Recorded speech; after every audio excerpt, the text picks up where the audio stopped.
Okay. Today we will do how to read this book. Those who are from the old batch, how to read this book for the exam orientation. Those from the new batch, you should know how to read this book for knowledge, not for exam. Yeah. This book, each chapter, practical psychology counseling, as the book suggests, it is all about practically what you should talk to the client, what you should tell the client, what suggestions you tell them, what tips you tell them, what are their common questions, and how to answer it correctly for each and every condition. Right? Every chapter in the condition is emotional turbulence. So the author doesn't want to call it a psychological condition because the psycho word is like, so if you say that you are going through mental breakdown or psychological condition, it doesn't look good. So the good word is to say you are going through emotional turbulence. Cuckoo, cuckoo. So the better way is to, the word is emotional turbulence. Every chapter is one emotional turbulence. Yeah, you are smiling and laughing that your husband has those emotional turbulence. No, he's smiling and laughing at the back end and saying, yes, sir, correct, correct. He's doing like this. Yeah, it's okay. You can see him after your this class.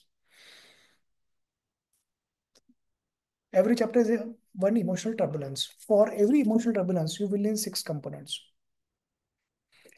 Diagnostic symptoms. What are the medicine side effects? How to counsel the client? What are their common questions? How to answer? The conversation with the client. Okay.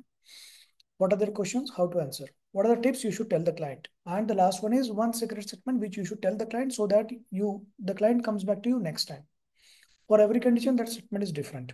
It is mentioned somewhere in the particular chapter. So you should read that book. Each chapter is preceded by a story. You can read the story to yourself, to your inner child. If you still feel that you are lively enough to call yourself child, that's a good thing. You can read this story to your children or school children if you are a teacher, so that you can engage them for that. Right? While you are doing the first reading, read the book like a novel in first 20, 30 days. First reading, you will not understand. You will get confused. Things will get overlap. Absolutely okay and expected. Don't worry about that. Yeah, it happens with everyone. First reading you do without remembering, without memorizing, without understanding, and read it like a novel so that you get very acquainted with the flow of the book. You get acquainted with the terminologies. You get to know how you should talk to the client for every condition. You get to know what are their common questions and how a good counselor will answer those questions. That should be your objective to learn. First reading, do not read medicine side effect. If you are not from healthcare, you should not read medicine side effect at all. Don't try to mug it up. There are no values in this book. Yeah. Values, formula, table, useless things. Yeah. Today, someone asked me, sir, should I know this DSM diagnosis? So I said, if you want to become medical coder, you should remember by heart. Yeah. Because you have to enter some data in there, something. But if you want to become a practitioner, for a practitioner, what is important is you should understand what is the condition of the client from the history. You should understand how to take proper history. 13-step history taking. You can watch those recordings from the QR code in the book, plus read that chapter. You should know how to have a conversation with the client, how a conversation takes place between you as a counselor and with the client. What are their common questions and how to answer it. Right?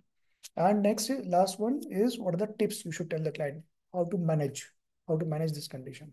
Right? Whatever condition you are dealing, don't forget you are dealing with a live client, live patient. Don't focus on depression. Yeah. Focus on the client itself because the client is a mixture of depression, anxiety, marriage, divorce, children, managers, job burden, all those things.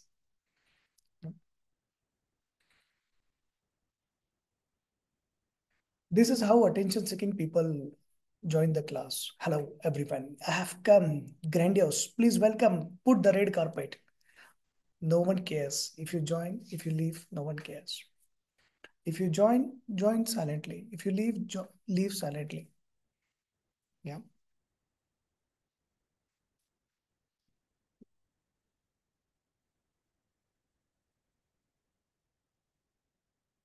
Which is your favorite story from the book? Write down in the chat.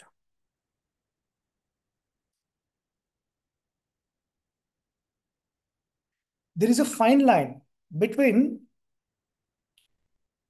attention seeking, narcissist, and psychopath.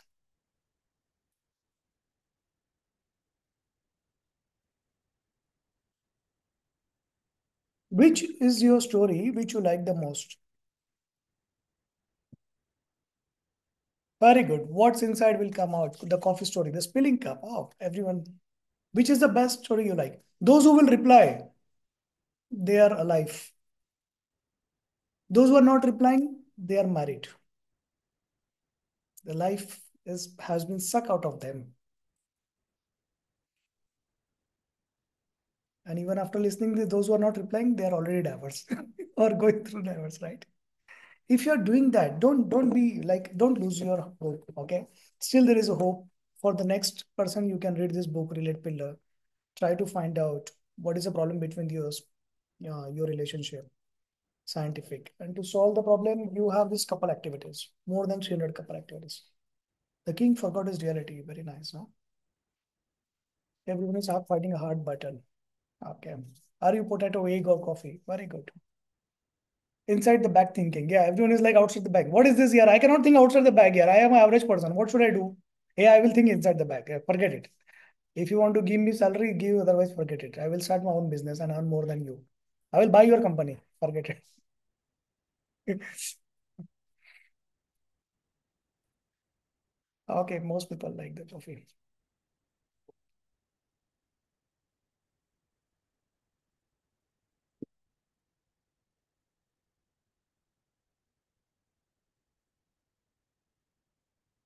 From the book, every chapter is important. When you're reading the book first time, read 50 pages first, very fast, and don't be perfectionist. And read it like a novel without understanding. Second reading, you can go slow. Coming to the second part of next 5 minutes for how to read for the exam. Those who are old batch students, I know many old batch students are not running today, but still I will, so that this goes on recording. For the exam, you will read this book 2 times. If you read it one time, you can score 70%. If you read 2 times, you can easily score more than 80 or 90%. The last batch, 92 was the highest score. And if you get a higher score, you get Outstanding Student Award. For the old batch, the exam is February, mid-Feb. Yeah. And whether you are from child course or you are from psychology counseling course, all the questions will come from this book. Those who are waiting for the new edition of the child book, you will get it. Don't worry about that. Your name is in the list. Yeah. Those who are not waiting, those who could not wait. So the old version has gone to them. So mid-February, 5 days is the exam, and you will get to know the dates by January end. We get those days, and that time you will also know those dates. We'll inform you. Don't read for the exam. If you're waiting for exam dates to come so that you will start studying, you should not be counselor because you're studying for the exam and the score. You should study for actually the knowledge so that you can practice and manage these clients. While you're studying, start applying this knowledge by helping people. Yeah, don't do it for free. Otherwise, people will not believe you. Don't do it on relatives. They will call you psycho. They will tell you actually you need the counseling. They will convince you. Never ever do it on narcissist because the narcissist has the capacity to make you believe that actually the problem is with you. How many of you have gone through such experiences of having someone narcissist in your life and experiencing that you are at fault? Hey, don't raise your hand in the reaction button. Do it in the chat.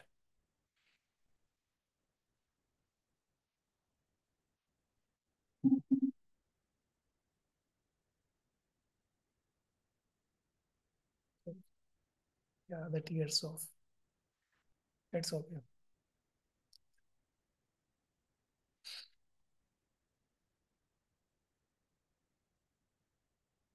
It's so hot. I need 1 minute. Okay. I need to start this, all those things.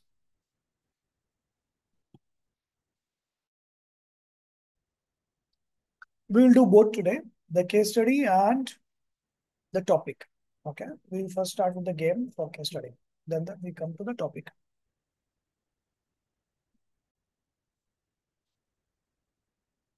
I will need to prepare properly. Uh, 35-year-old mother comes to you. She brings her 10 years old child. And she says that this is a female child, girl child. She says that since few months, the child is not studying well. She used to be more than average. Now her grades have decreased. And she doesn't seem to be happy. She seems sometimes lost. Yeah. It looks like she is lost in something or she is not, yeah, happy as used to be like cheerful and all those things. What are she has come alone with the child. So what are the questions you will ask or what is the probable diagnosis you will think of? Or what are the questions you will ask? Write on the chat.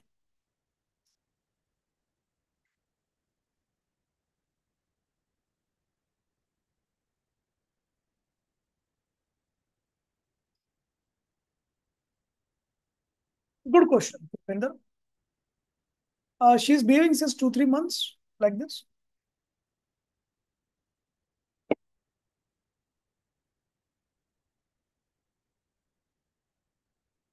Direct PTSD, huh? 10 years old child PTSD, huh? So not bad. Okay. School environment, episodes, any incident, routine change, sleep pattern. What is our daily routine? How do you know your how much any change in a routine? Okay.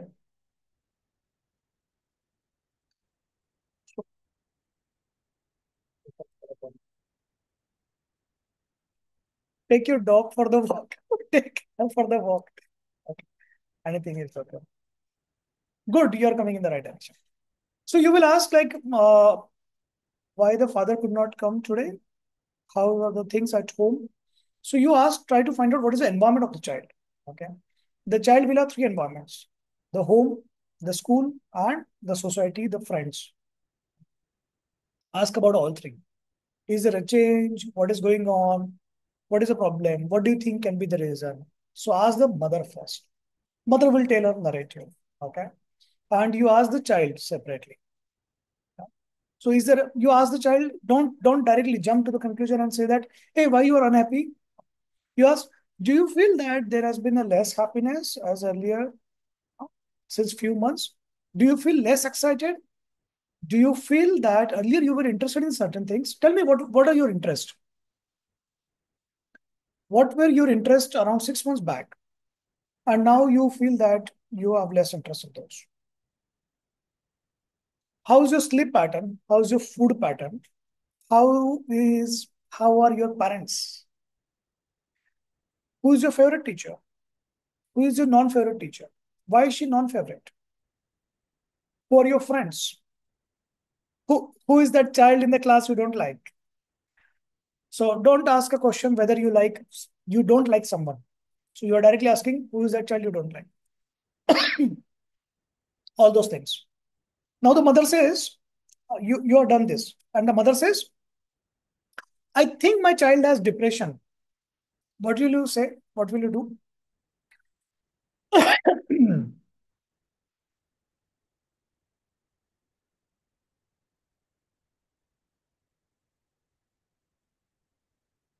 And the teacher says, she has done Google research. She has got the doctorate title from Google.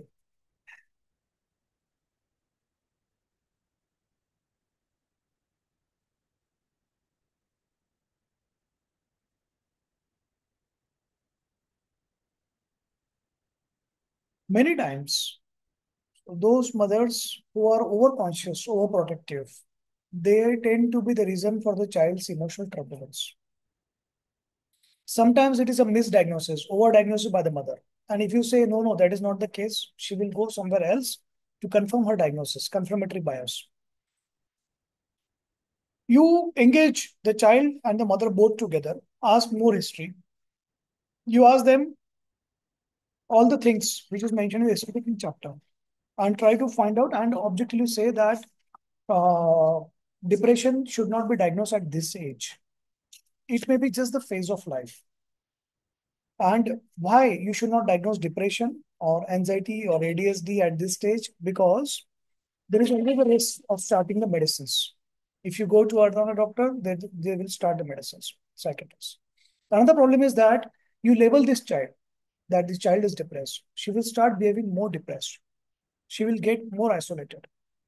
There is a serious problem that if you label the child with some condition, the child will assume that if I behave wrong, if I behave some erratic, that is understood and accepted because I have this condition. You understand? So never label the child. That should be your answer to the mother, that you should not label to the child. Whenever you are taking the history taking with the child, the children will not open up. So you need to open up the child by talking them something. Those somethings they are mentioned in the, which is the page number? There is a QR code in the book. You can scan those recordings. The page number in my edition is 25th, 26th, something like that. And you can, okay, found it.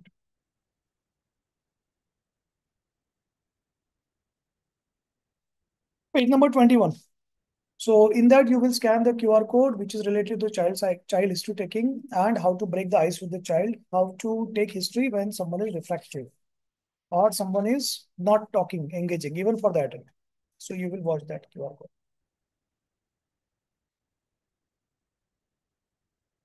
Whenever you are dealing with child or adult, if there is a sudden change in the mood, sudden change in emotional abundance, there can be two things, maybe three things we can say. Okay, focus now, forget. Okay, you can look for the book later.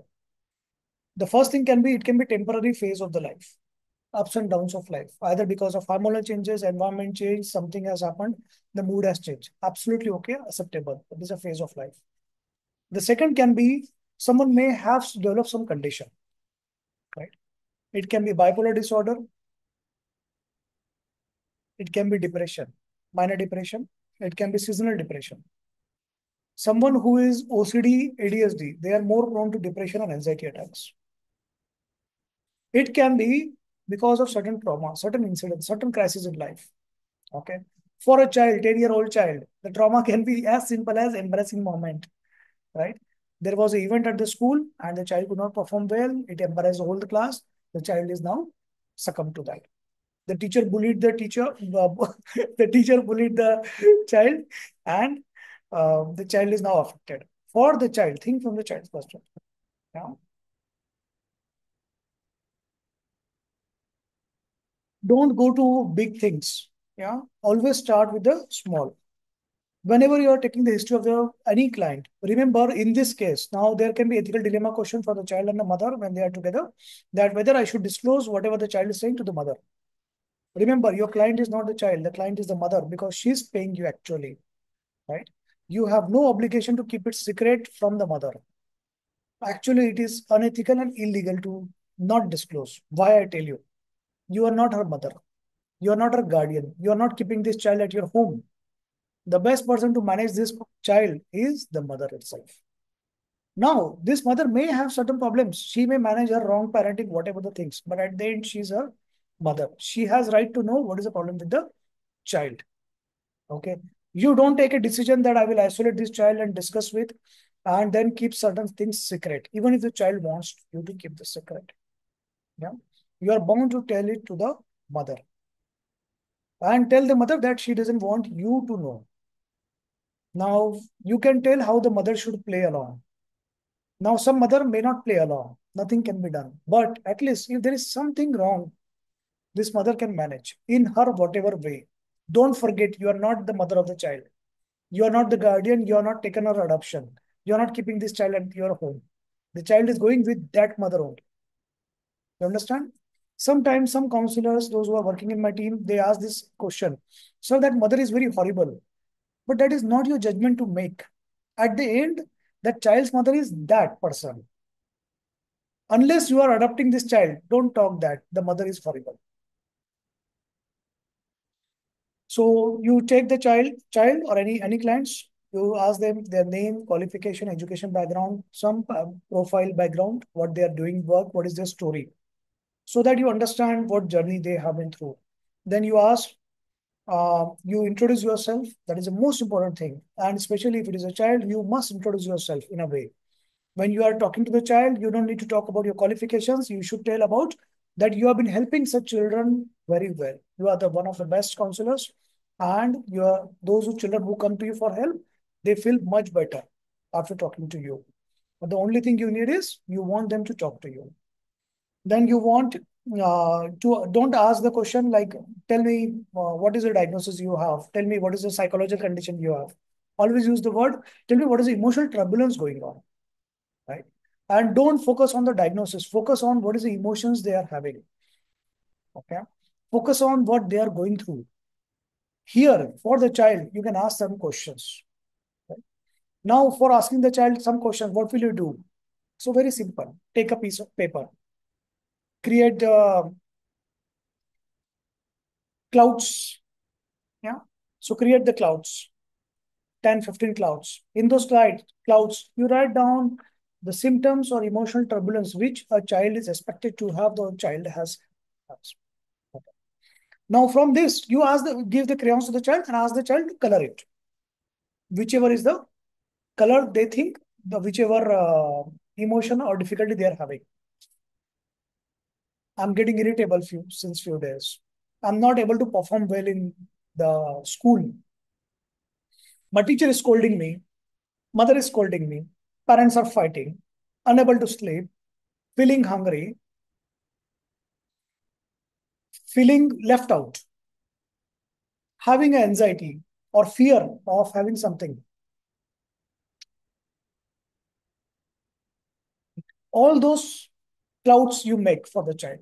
What are you doing? You are asking the child, hey, there is a sheet of paper and you tick mark, what is your problem? Oh, you are the rich counselor. So you know how to engage this child in the child's play. Ask the child to do the crayon. Now, there was a question, I'm not doing well in the studies. But the mother says, and the child does not color that because the child thinks that is not my problem and acknowledges. But the mother says, this is a problem. You understand? So there is a denial part here. The child is not acknowledging that the grades have decreased. There is a denial part here. If anywhere, any client you see, especially the child, the denial has come, you should know that there is something serious to look for. Okay? Then you will ask further questions. Then you can ask for this child, you can further ask for last 7 days, how has been your mood? So you can draw 3 smileys, don't draw 5 or 10. Yeah. So 3 smileys, smiley, smiley, crying smiley, and the flat smiley. And you ask the child, which one is you? Last 7 days, last 30 days, 2 months back, 6 months back. So you are engaging the child and understanding what is the issue, right? And you can know how long, when it started. The next step, you go and ask the child the smiley for the weeks, or tell me certain events which disturb you. So the child has already colored the irritability, depression, fear, anxiety, or things. Yeah. No one understands. Yeah. So tell me some examples. Can you give me some examples? Can you tell me the story? What happened? Yeah. What happened yesterday? What happened 2 days back? You understand? So what you are doing is you are asking the story in the client's language. By the time you reach the smiley, the child is yours. The child has already opened up. So now you can ask any question to the child. If the child has started telling you stories, which emotion, which day, and what happened, the story, and you are like, oh, don't judge the child, don't evaluate, and don't say, no, no, it is absolutely okay. Okay. So keep quiet, listen, but engage. You can ask some questions. If the child says that I had a fight with that boy, so you ask, what is the name of that boy? So that you can ask that question related to that particular boy or a girl in the class. The teacher bullied me. One teacher in the school bullied me. So you ask, what is the name of the teacher? Which subject she teaches? What incident happened? You understand? You are engaging, asking questions. Do not write the notes. You are not a typewriter stenographer to write the notes. So you are a counselor. You have to remember the stories of as many children you are managing. Now, from this history taking, you have understood what is a trigger factor. When are these incidences happening? By the time if you reach here, yeah, you can go to the root cause, the trauma factor, the crisis, the trauma factor. What event this started? When did it start? If you reach this trigger factor level, then you are already open up the child, already won the confidence of the child, that the child will talk to you more. You are getting it? So you started with introduction of the child, your introduction, then you started with which emotional turbulence going on. Then you ask the child to uh, clouds. Yeah, clouds. Then you ask the smiley. Then you ask, tell me some stories, some examples. What happened? When happened? Listen, ask questions. By the time you reach here, the child has forgotten that you are a counselor, that you already won the trust of the child. And then you ask the question related to trauma factor. One incident, what happened? Tell me actually what happened. What really started everything? What is the original story actually?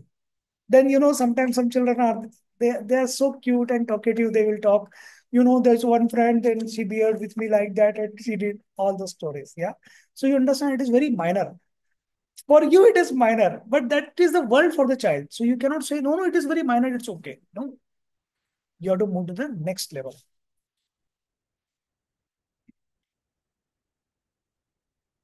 Now, when you are moving to the next level, engage the child with some story. In the book, there are so many stories. If you need to take help of this book, you can take help of this book also. Fine. No. So I'm used to having my name at the bottom, so it's at the top this time. So you can use this book also to tell the children certain things which they are going through. Yeah. One statement, one paragraph, one page that changes your life, that changes the child's life.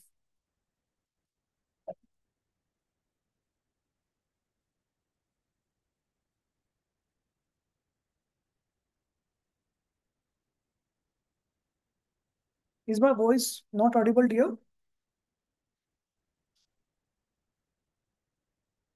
I will switch off the Bluetooth. Less voice today. Yeah, a little throat infection, little mental breakdown. This face is mental breakdown face. Yeah,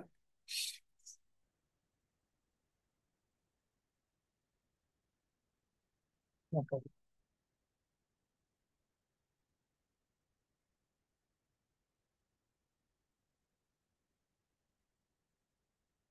Now, if you understand that this child, particular child has depression or anxiety, you should have already read this chapter of depression and anxiety, and then you will tell this child what are the things the child can do to allay depression or anxiety. Most important part in this discussion before you end this session with the client is you tell this child and the parent, this is not the depression. This is a low mood. This is a low phase. How this phase comes? Your life is like the kite, manja, and chakri. It's all wound. Different colors of threads are wound by different experiences, different phases of life. As you go on living your life, all this, it is unwinding. Different threads, different colors are coming up. Sometimes blue, sometimes black. Sometimes you are strong, sometimes weak thread has come up. Important is not to break this thread, and since it is weak, this thread is full of knots. You cannot break it. You have to live with that part. That is objective. You tell the mother and the child that this is not any condition where you need to worry or start your medications. Very important. Because, because without medications, if you visit me, I will do some psychotherapy methods on you and you will get healed. If there is some emotional trauma and you are getting the flashback of those images, 6 months have gone and you are getting either adult or child, you are getting the flashback of those images, it means you are going through PTSD. If you are still having nightmares after 3 months have gone, it means you are going through PTSD. You need to heal these memories. How you are storing your memories in your mind? You are storing with as images. That's why you are seeing images. You need to replace your images. For that, there are certain copyright methods, which those who are attending Sunday classes, they learn that. How many of you are attending Sunday classes? Write on the chat. When you attend that, you learn all the modalities, CBT, SCBT, subcognitive therapy, neuroplasticity, psychodynamics, and experiential psychotherapy. So there is a demo that is done. I do the demo of those methods. You watch the demo. That demo experience of watching the demo itself heals you. And then you can practice on your client. These methods are copyright, not available outside.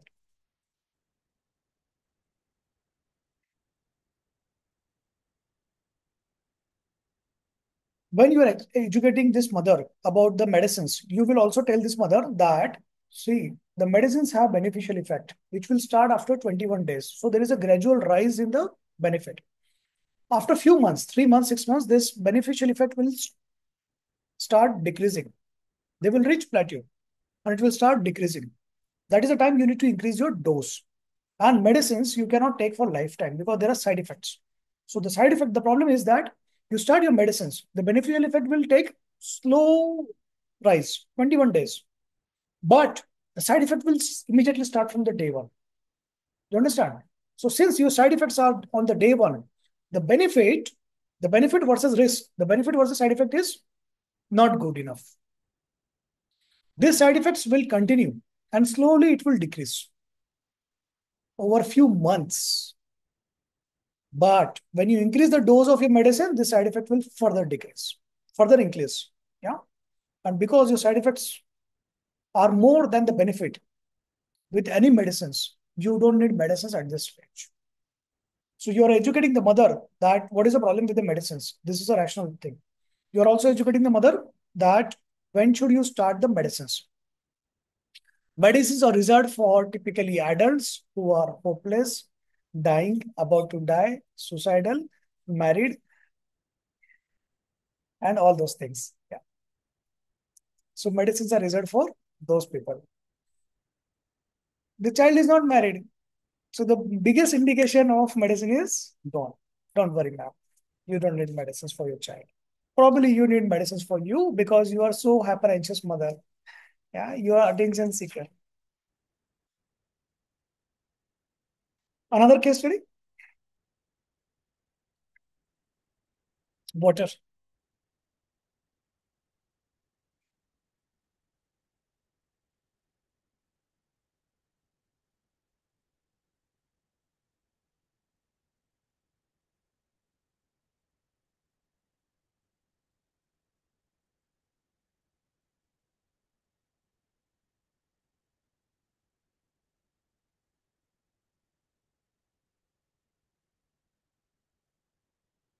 There is a girl around 21, 22, college going.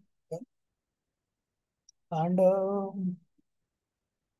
since she has always been like kind of anxious girl, yeah, worrying, thinking so much of the future. And but since 2 years, she is getting panic attacks. And those panic attacks, they feel like she will die or she get breathless. Then sometimes she goes unconscious. It alerts everyone surrounding her. And these panic attacks are there. Amidst that, all those things, she is always anxious. Because of her anxiety, she tend to overeat. She has sleepless nights. And her relationships are troubled. She's always in irritable mode. She's always worrying about the future. What are the questions you will ask this girl? How will you manage this girl? The question is, how will you manage this girl? What is your approach?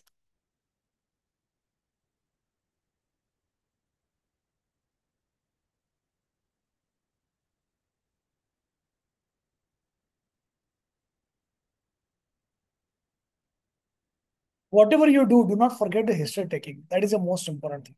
See, this girl will not open up to you. You are a stranger. You need to win her. You need to make her know that you understand things, you are able to help her. Take the proper detailed history taking of this girl. From that, you will understand what is the emotional turbulence she is having. You will understand what are the trigger factors. What happens before you get the panic attack. Yeah. Then you will understand what was the crisis. You ask her what was the crisis, what was the event. See, there must be some point of time in your life that you were a normal, cheerful, happy girl. What was that time? After that, what happened? Yeah. Peer pressure, parents pressure, scores, school, college pressure, all those things, or whatever relationship and all those things. And when you understand this crisis, you tell her that this crisis has led you to form certain synapses in certain ways. So there are neurons in the brain. These neurons, they communicate with each other through synapses, the joint. this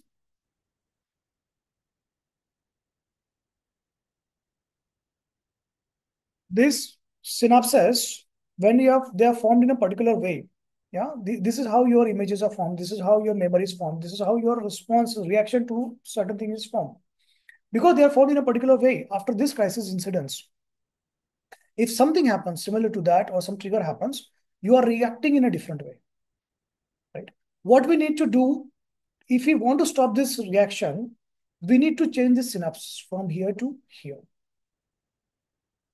We will need to erase this traumatic memory. We will need to replace this memory with some new memory, right? So we will do neuroplasticity.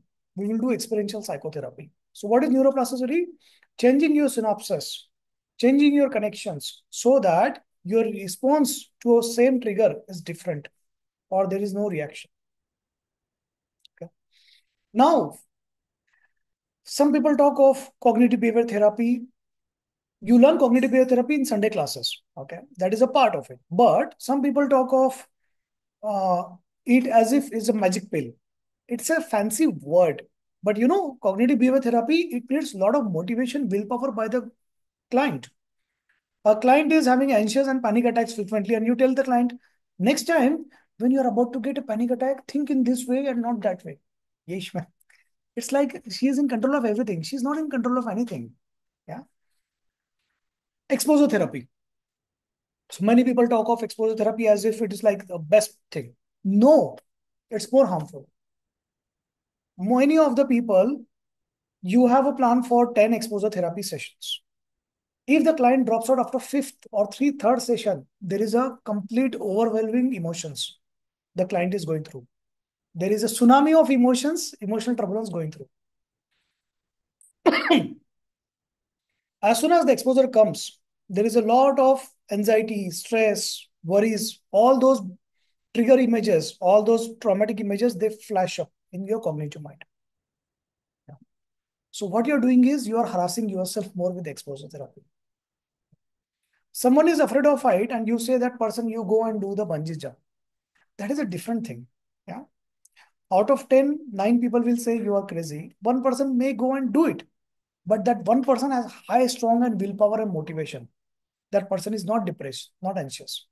Someone who is depressed, they don't have will to get up from the bed, to comb their hair, brush their teeth, bathe in the morning. How many of you have not done this thing?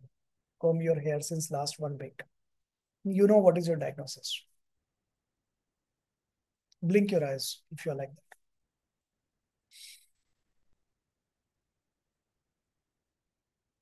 So here the objective is in the panic disorder and anxiety attacks, the objective is not to just manage the panic disorder. It is one of the things to manage, but important is to heal those trigger factors, to do neuroplasticity, to help someone with experiential psychotherapy. After the panic disorder chapter, there is a more detailed mention about experiential psychotherapy and psychodynamics. You can read that, and if you get interested to learn those methods, you can talk to me. Now, when someone is having the panic disorder, how do you manage this person? So when someone is actually having a panic disorder, how do you manage this person? Any ideas, please write down the chat. Whatever are your ideas. Even if it is a foolish idea, it's absolutely okay. Don't worry. I will not mock you. May laugh you, but may not mock you.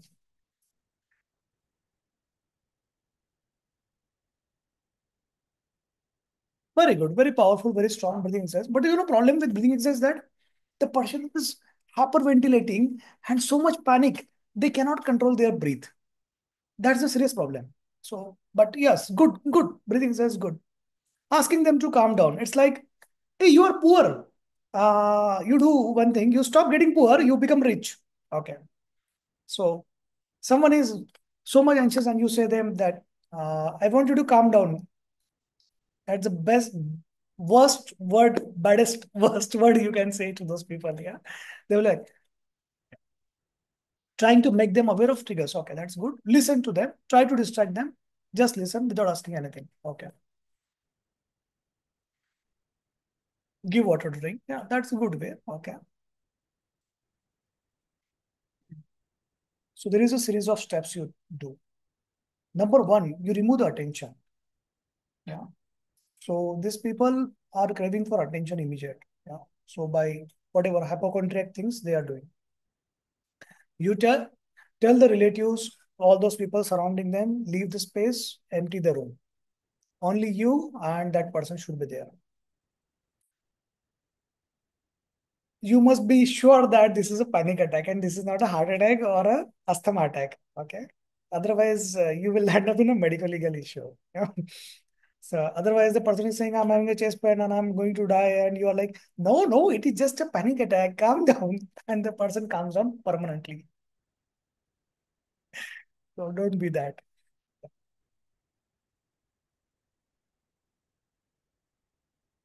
I will not share one story with you. I will not. Yeah. There is a similar story we had, but I will not share. So remove the attention seeking. Yeah. Remove the harmful objects if they are surrounding that person. Tell the person, assure the person that you are there, you are with there. I'm with you. I'm going to sit with you. I will not let you die.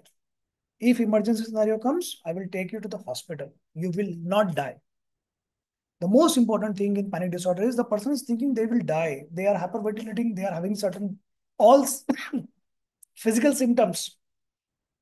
You have to tell them you will not die. I will not let you die. Okay. Do you want to go to the hospital? Most likely the person will say no. If they say yes, then say that, yeah, which hospital you want to go, depending on 20,000, 10,000, 5,000, we can go as well. Most of the time, panic disorder people say no to the hospital. Then tell them that you try to talk with me and breathe. So what we do, we have to make some control system. You know, if this person is hyperventilating and you say this person that you breathe calmly, hey, get out from the room. Huh? There are two ways to do that. You hold the hand of the person.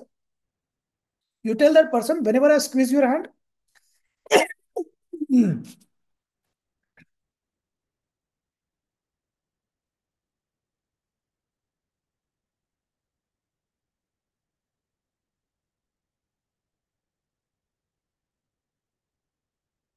I called Aarti ma'am to take today's class because I had this cough and all those things. But she did not answer the call, so I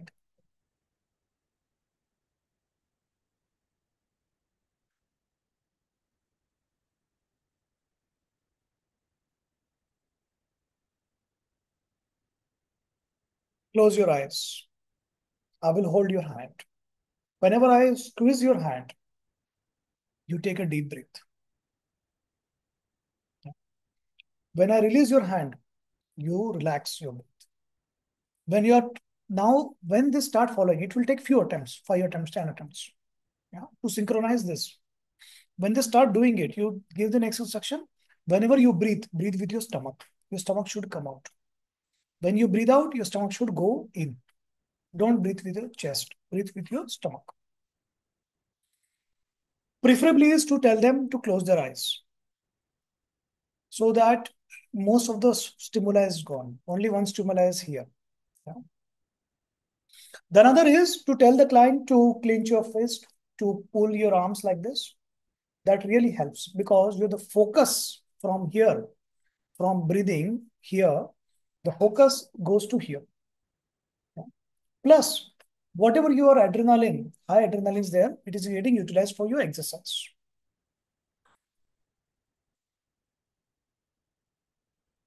The third, which is far more effective for breathing exercise, if you tell a client to breathe, breathe, breathe, they may not do. So you need to give some control to them.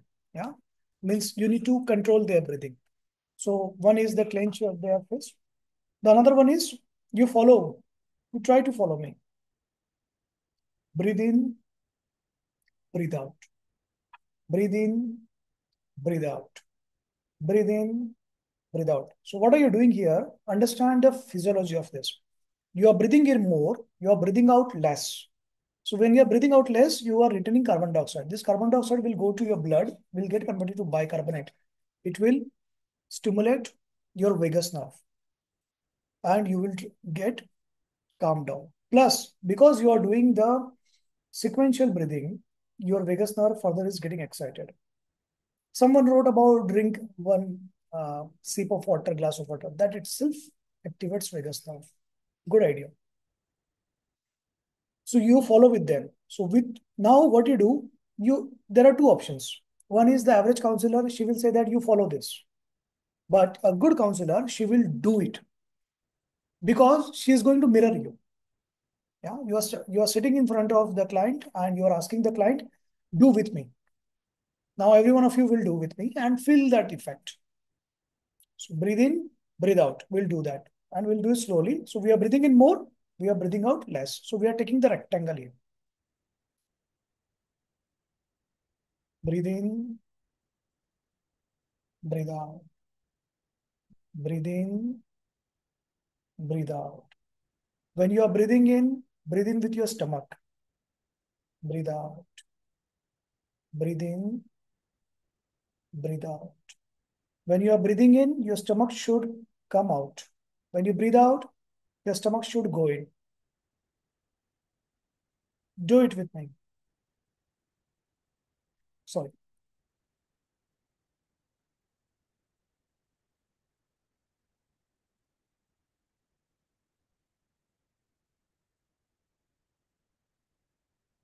For a client in panic disorder, it doesn't matter whether you are doing it with nose or mouth.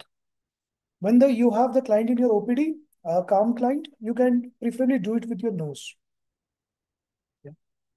Now, what you have done smartly is you have directed her attention from her worry, fear, mind, whatever going on, to clenching her fist, for breathing when you do, yeah, close your eyes and focus on the breathing part with this, right?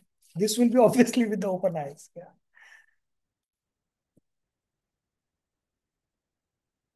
No need of medicines, no need of oxygen. Now, in the book, I have mentioned about that paper bag breathing and all. Some clients may cooperate with that. Yeah. But someone who is having hyperventilation, they are feeling that they cannot breathe properly. Yeah. Because of suffocation, feeling, or whatever. If you put a paper bag on them, they will not tolerate that. Have you ever tried doing it? I did not like it. So if you are a normal person, you are not liking it. Imagine a panic disorder person putting a black paper bag hood and then yeah, telling them to breathe. So it doesn't work. Better is to close your eyes. That is your objective. So what was your objective? Yeah. You want to retain carbon dioxide. So you are retaining carbon dioxide with breathe out less as compared to breathe in. You wanted to close your eyes to avoid the stimuli. So you can close right here.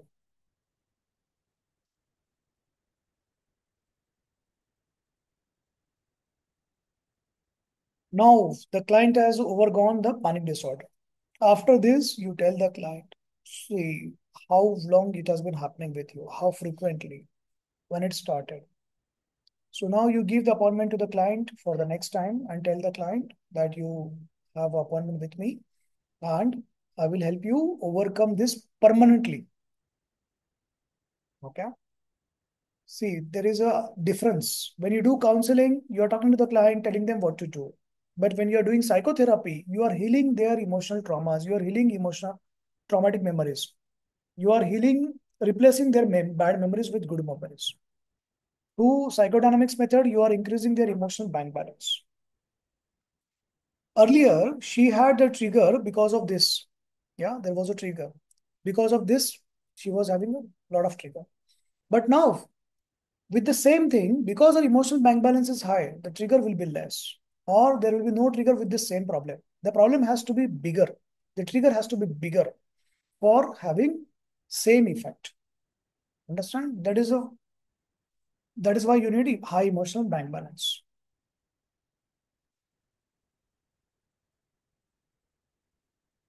How many of you think you have sufficiently high emotional bank balance? If there is a glass, so this is the emotional bank balance. This part is supposed to be empty here. So how much your glass is filled with your emotional bank balance? Write down in the chat. Whatever it is, 10%, 100%, don't worry. If you write 100%, absolutely okay.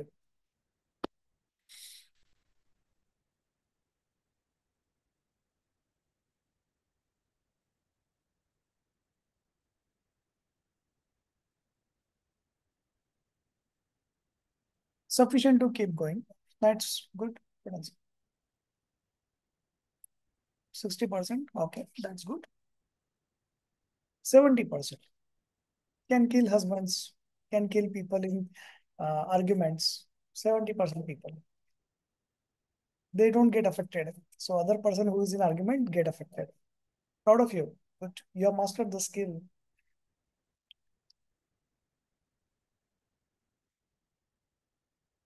So try to, whatever is your emotional balance, try to increase it further.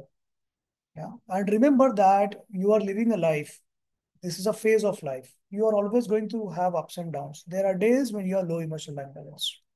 So from where this concept comes, psychodynamics. Everyone, there is exercise for you. This exercise will continue for next 1 month. Make a table, okay, for 7 columns, 3 rows. So that becomes around 30 days, 35 days. So this is a calendar you're making. In this calendar, Monday, Tuesday, Wednesday that you are writing, it's okay. But you are not writing the English dates. You are writing lunar calendar dates, the Hindu calendar dates. And then you will try to track out what is your mood on those days. Okay. So there are certain days where you will see yourself irritable, depressed, anxious, having a lot of fear, anger, low mood, sad, depressed, right? So write down this. Do it for next 3 months. So some days there is nothing to mention. Okay, leave it blank. But there are certain significant days when you feel, oh, today irritability is there. Today there is a fear. Yeah. So what you're doing is, number one, you're acknowledging and understanding. Number two, you're understanding your cycle. There are certain days when you get emotionally weak. On those days, you need to manage yourself by using some psychodynamic methods. Yeah. These are our copyright methods you learn in Sunday classes.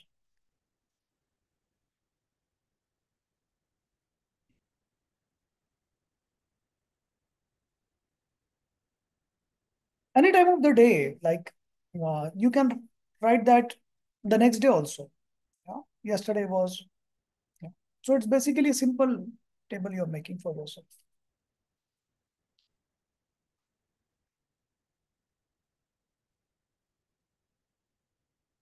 All those people who have lot of expectation from themselves, from their life, they want to have the most fulfilled life, most happy life, most best in the world, best career, best husband, best family, best children, lot of money.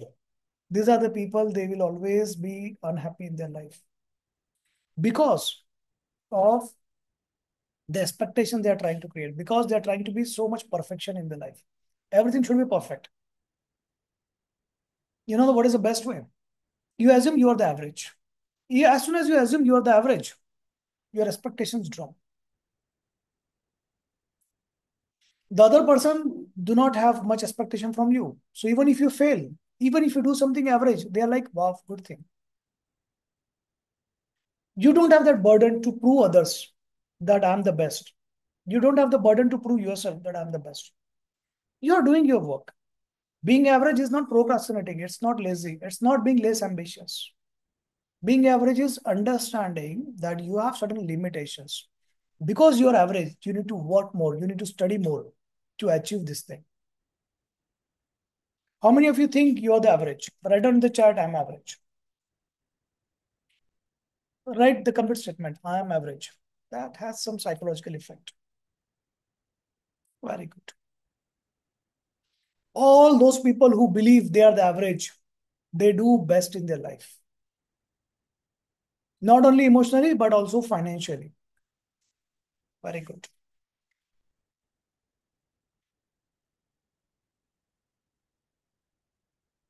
Below average is also okay. No problem.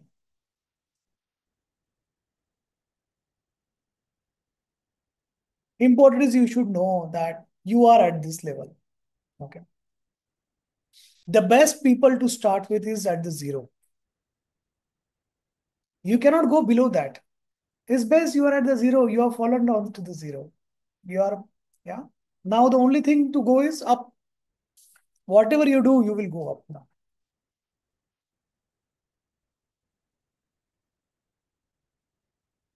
Those who are afraid to write that they are average, remember what is your personality style. So you can read the chapter in the personality disorders. There is a topic attention seeker, narcissist, and psychopaths. So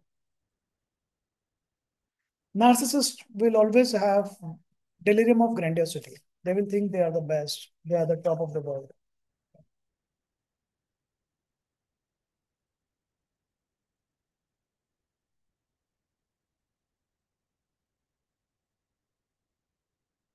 What is that? I syndrome? I syndrome. Okay. Fancy words, fancy words.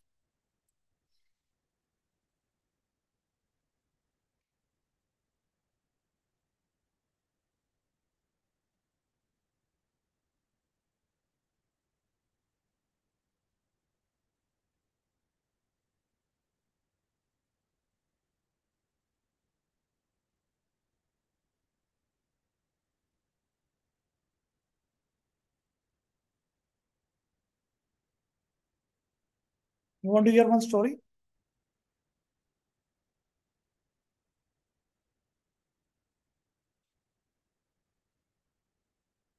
There was a man lost in the desert, and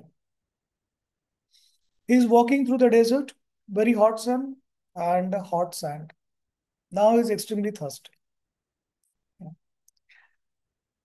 While he's walking, he comes across a hand pump. Next to the hand pump is the water bottle. And the only instruction written there is put this water in the hand pump to get more water. Now he has a serious problem.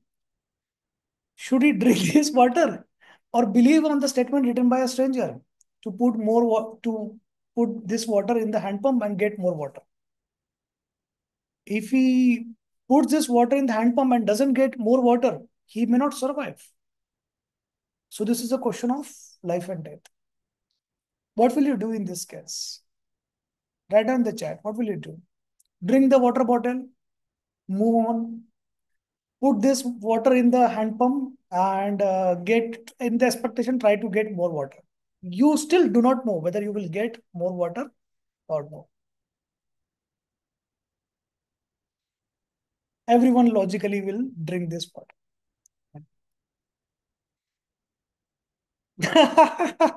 So Namrata is being creative inside the pump thinking. So half in the pump, half in the good, good thought. Trust and go ahead. Okay.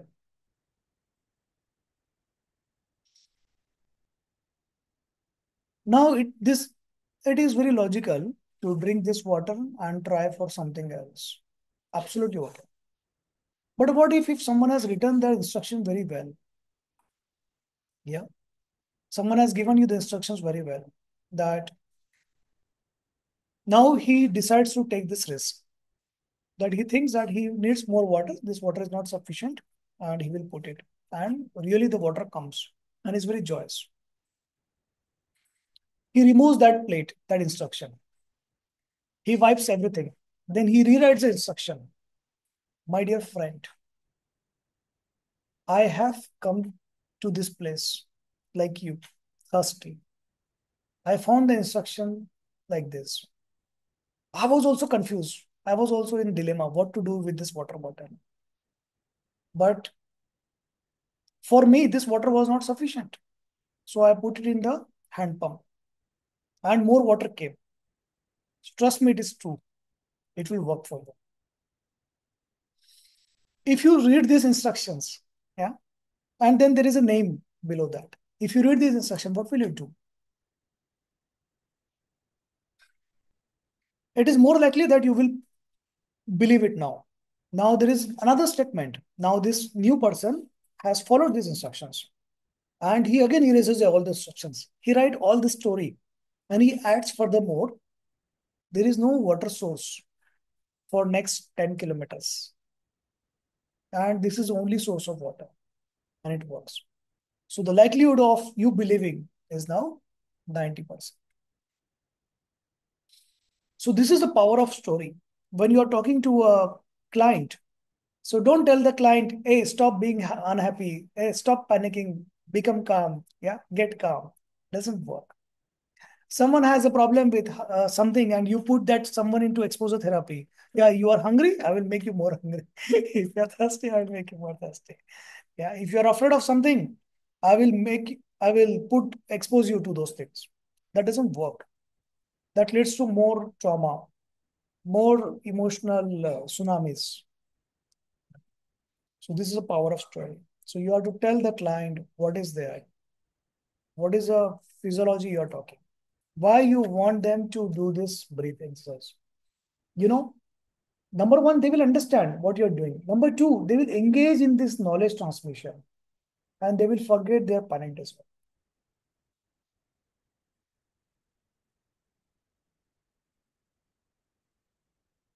How many of you, after reading the book, thought that some of the conditions are present in you? Read in the chat. Yeah. Many. Okay. Felt many or less or one or few. Okay. So, uh, so those people whose husbands are watching, like Niti, she's written few because they don't want the husband to know. So, okay.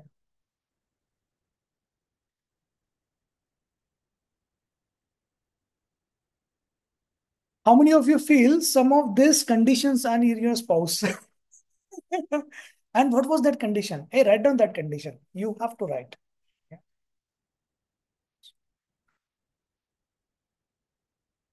So I'm not asking of your condition, your husband's condition. Yeah. What was the condition your husband has after you read this book?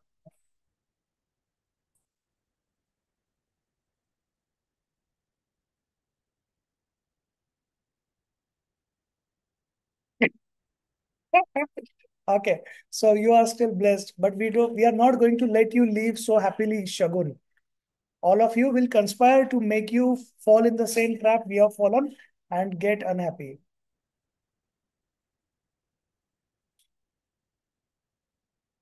So Niti has a gun put on her head by her husband. That's why she's writing that she has the few conditions and husband has none. Okay, only liars do that. Okay. So, but we are very truthful people. We write all those things. Which is the condition you think your in-law has? That's a good and interesting topic. So all those good conditions, OCD, ADSD, anxiety, depression, they are in you.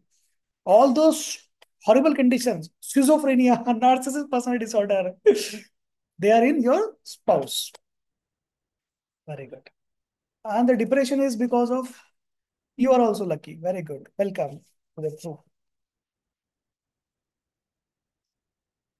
So,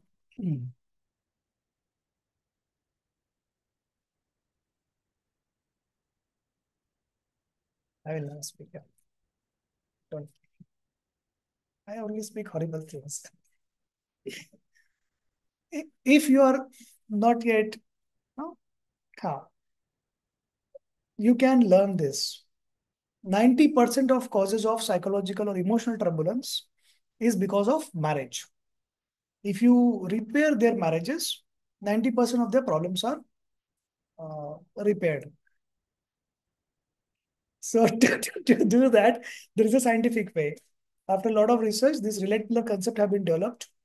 wherein 100 lawyers, they have worked for developing this concept, did the research with me. And in this, you will find 25 relate pillar test. So this is a different program, marriage counseling. You can buy this book on Amazon also if you don't want to learn the program.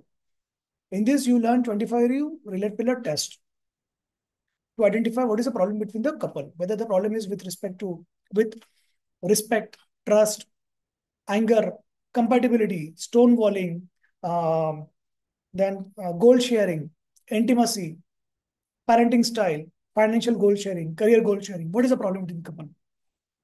You can understand scientifically.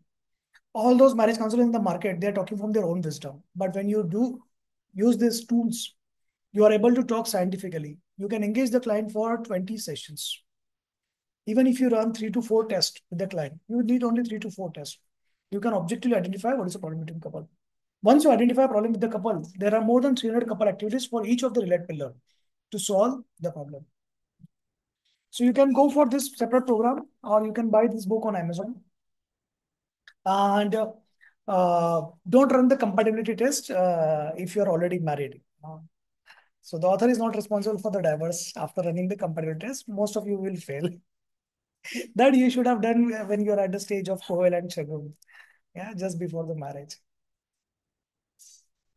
And if you want to learn more about application or what to do with your child, then you can read this book. Yeah, a letter to student. Please ask some questions, and then we will do some more thing. One more thing I am thinking of. Even if you are stupid or foolish question, absolutely okay to ask. And if you wish to leave the class, silently leave. Don't announce. You are not a famous personality. No one cares. Yeah. People will write in the chat. We don't care if you say that. If we should make this protocol, yeah. I should write this instruction in the book next time. To kill the narcissist.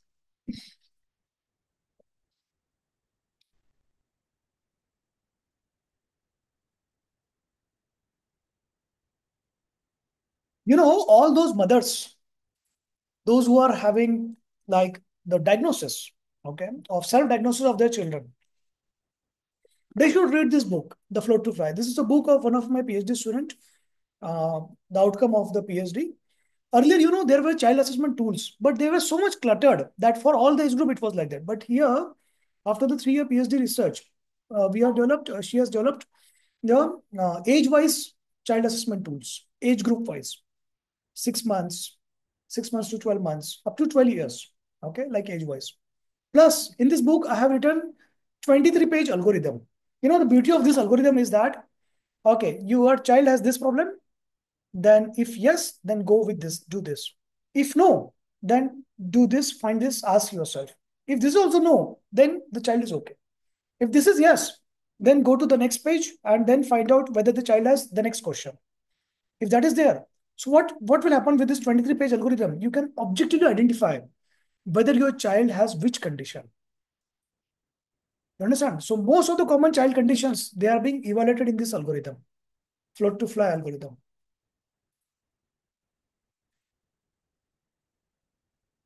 This book is also available on Amazon, or you can buy it from me directly.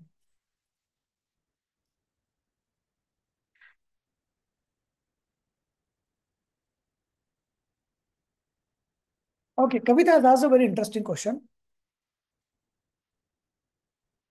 Shagun, you can contact me or you can buy it from Amazon, dear. If you search my name on Amazon, you will find these books. Or you can WhatsApp me. Kavita is asking an interesting question. Is it allowed to touch the client during the counseling session? Absolutely no. Right? Even if the client is of the same gender, you should not be touching the client. Even if the child is young, you should not be touching the child. Okay. Absolutely no. There is no reason. You are not the service animal. You are not the parent. You are not the brother. You are not the sister. Right? Remember, you don't want the client to get, dependent on you. Okay. And absolutely not physical dependence, physical touch dependence. So Shagun is asking another interesting question. Can we not hold hands if they are in panic condition? See, Most of the panic condition clients, they are your relatives, dear, or friends. You can hold their hand, hug them, do anything, right? But if it is a non-relative, okay, never do that. And it is not required, right? What we have learned is about this you are not holding hand. This you are doing it for some activity, right? Holding hands means I'm with you.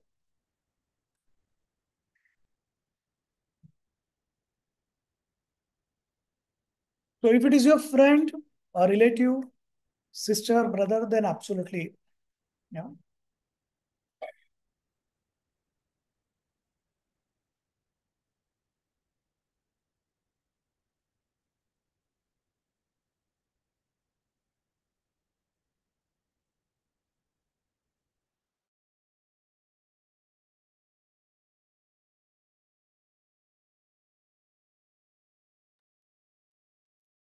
Anyone has any questions? Be in touch with your allotted mentors during the time and allotted times, right? And read the book. And if you wish to learn CBT, SCBT, subcognitive therapy, neuroplasticity, psychodynamics, experiential psychotherapy in Sunday classes, you will learn if you join that class. And if you wish to learn, you can talk to me. There was anything else? Okay.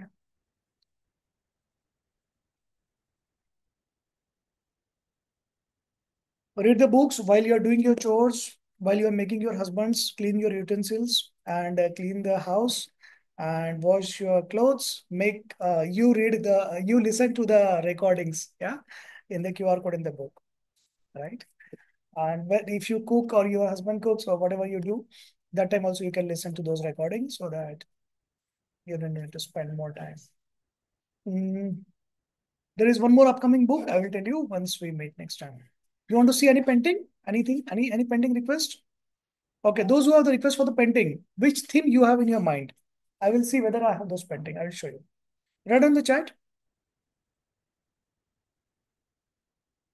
Any theme, whatever you have in your mind. What do you want to see as a painting? If I have, I will show freedom, free soul, direct free soul.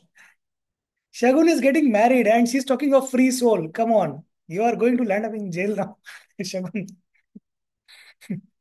Your freedom is gone, dear. Hey, Shripriya, lighten up, my dear. She wants to know mindfulness. Okay, mindfulness meditation. There is a research for that it causes more depression and anxiety. Being mindful is different, but mindfulness meditation is different, right? Mindful of things, mindful of what you're doing. You're living a life zombie versus non-zombie. That is mindful. But under the name of mindfulness meditation, what you're doing, no one knows. What you have been taught, even that person doesn't know that it is correct or wrong. Now the research says that more than 80% people, those who practice mindfulness meditation, they experience depression. If you are doing your meditation and if you are still depressed or you have been depressed and you think that you are doing meditation, you are doing it wrong.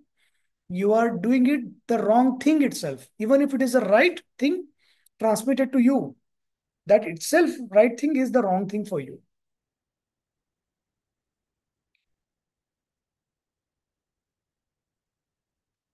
No, Saranya, exam do not have all those things. You will get the sample before that. We'll have. Just be online. I will show you some things. Which painting? Okay, so we'll do that. Wait.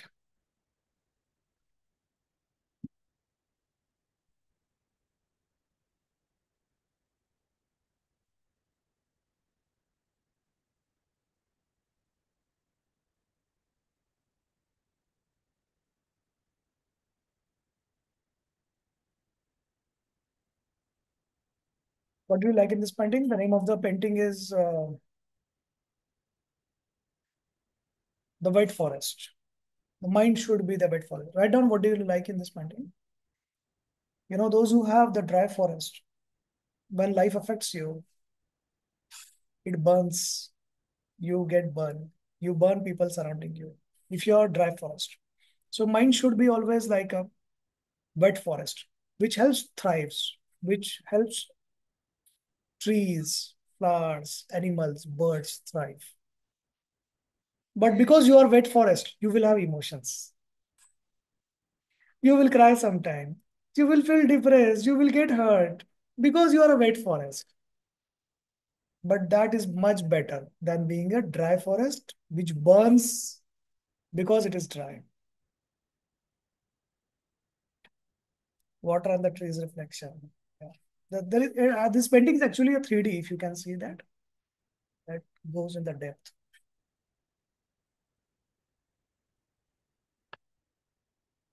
What did you like in this painting? So walk in the forest. It's a journey through the life. Just walk in the forest. No deep meaning, more deep meaning, whatever you want to think. Yeah.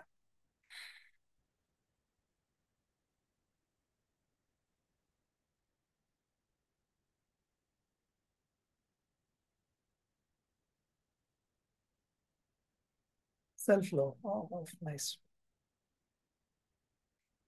Solo journey through beautiful forest. So name of painting is Walk in the Forest. If you do some artwork, you can use this platform, artforfun.in. 4 is numerical 4. If you do writing, blogs, essays, you can do heart2paper.in. If you need support for publication of your book or uh, certain collection, you can talk to me. And Art for Fun and Heart to Paper is, there is no cost, there is no charge for you. There is a charge for others. And Second Life, if you have a journey, moral crisis, spiritual crisis, financial crisis, health crisis, and still fighting, or you came out of it, and or trying to come out of it. So you can publish your story on secondlife.org.in. Yeah. When you publish the story, when you publish your artwork, when you publish your work, you get motivation. The dopamine is released. And when you publish your story, the other person who is going through your same stage of the life, they somehow find this story. And that motivates them to keep going. And when you publish a story, you are there at multiple places. When someone searches your name, your ex is searching your name, and they find you, oh, wow, she's doing good work. So they get jealous. And that's the best happiness that can bring. Yeah. And better happiness will be the your classmate who's searching for you, and she finds you that, yo, wow, you are at Art for Fun, Heart to Paper, you are at multiple platforms. Yeah. Counsellor and all those. Secondlife.org.in. So all those links are mentioned in the description in the video. You can watch it. Yeah. Have a great time. Enjoy. See you. If you wish to talk to me, Monday to Friday, 1 to 5 p.m. After 5, no WhatsApp, no calls. If there is emergency, you can visit your nearest hospital. Have a great time.